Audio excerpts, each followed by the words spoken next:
नमस्कार साथियों, चार लाइन की तरफ से मैं भूपेंद्र भारद्वाज।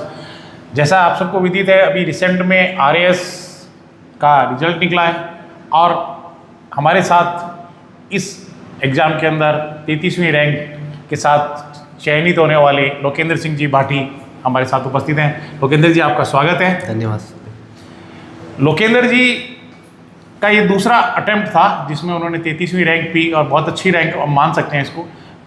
और ये उन परिस्थितियों को देखते हुए जिन परिस्थितियों में लोकेंद्र जी पढ़े लिखे बड़े हुए।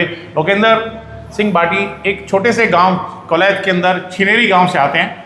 छिनेरी एक छोटा सा बेहद छोटा भी क्या बेहद छोटा सा जगह है जहां आज भी मैं मान सकता हूं कि तमाम सुविधाओं का अभाव होगा, इतनी शायद सुविधाएं नहीं होंगी, फिर भी एक जज्बा पालना, एक सपना पालना और बड़ा एग्ज़ाम को क्रैक करना। तो उन्हीं से पूछेंगे कि किस तरह से उनके दिमाग में ये सपना जगा कि मुझे एडमिनिस्ट्रेशन में जाना है, एक राजस्थान के जनता के बीच काम करना है।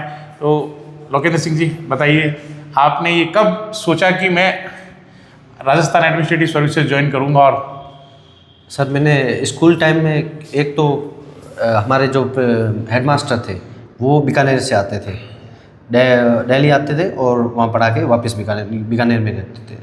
तो क्या है कि वो जब भी आते थे उस टाइम हमारे यहाँ पे आरती डोगरा जी डिस्ट्रिक्ट कलेक्टर थे। तब आकर बताते थे कि भाई हाँ, आज उन्होंने रोड के लिए ये काम किया है, आज उन्होंने सफाई के लिए अभियान चलाया, आज उन्होंने हेल्थ के लिए ये किया है। और जब मैं गांव में भी, क्योंकि रोड वगैरह की ज़्यादा कुछ है नहीं, रोड की फैसिलिटीज़ नहीं है, हेल्थ की भी ज़्यादा कोई अच्छी फैसिलिटीज़ है नहीं, स्कूल भी 8 तक ही है, तब मेरे को लगता था कि हाँ, अगर गाँव की भी ऐसी कुछ परिस्थितियों को बदलना है तो मैं आरएस जैसा, अगर कोई आरएस या सिविल सर्विसेज जैसा कुछ करूं तो शायद वो चीज़ें चेंज हो जाएगी। तब भी मेरे को लगा कि हाँ, सिविल सर्विसेज की तैयारी करनी चाहिए। निश्चित रूप से आपने एक सपना पाला और लोग एक अच्छे एडमिनिस्ट्रेटर्स को देख करके आप मोटिवेट हुए कि मुझे भी इनके जैसा बन करके समाज की सेवा करनी है। तो ये आपका जो सफ़र तैयारी का कैसा रहा, किस तरह से आपने इस एग्ज़ाम के लिए प्रिपरेशन की ताकि दूसरे साथी जो इसी तरह आपसे इस तरह मोटिवेट होंगे उनको भी मालूम रहे कि किस तरह से तैयारी की जाती है? आप थोड़ा सा वो बताना चाहें। सर, मेरी पिछले आरएस जो 2023 है उसमें मेरी 620 रैंक आई थी और इस बार मैंने उसमें जो कुछ इश्यूज़ रहे उनको सुधार कर इस बार मैंने अच्छी रैंक हासिल की है। इस पूरी तैयारी में सर अगर बात की जाए जो मटेरियल तैयार करने की है उनकी, तो एक तो जो सिलेबस है, अगर बच्चे जो तैयारी कर रहे हैं सिलेबस को ध्यान में रखें और उसमें जो जो चीज़ें लिखी हुई है उसको बाई हार्ट अगर उन टॉपिक्स को कवर किया जाए और जो PYQs वगैरह देखते रहें तो सर इस चीज़ को अपने इस मुकाम को हासिल किया जा सकता है। आप इस एग्ज़ाम को आपने क्रैक किया, आप कितने घंटे डेली, मैं पूछना चाहूँगा कि कितने घंटे पढ़ते थे, कितने घंटे इसके लिए तैयारी मिनिमम एक बच्चे के सामने टारगेट होनी चाहिए करने की?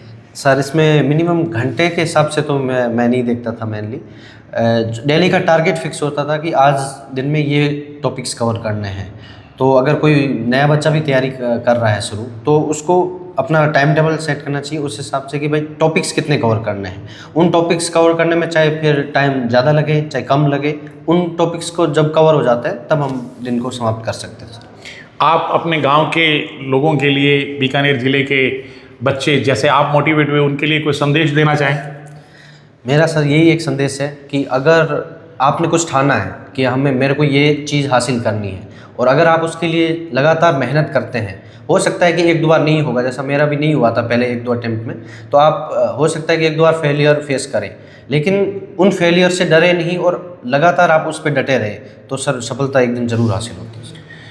मेहनत कभी बेकार नहीं जाती, लोकेंद्र जी का यही कहना है। और जीवन में ज़रूर बड़े बनने के सपने देखें और हम उम्मीद करते हैं कि राजस्थान को एक ऐसा प्रशासक मिलेगा जो गांवों के दुख दर्द को जिसने देखा है समझेगा और राजस्थान के लिए अच्छी अपनी सेवाएं देगा। आपके उज्जवल भविष्य की हम कामना करते हैं। धन्यवाद। Thank you.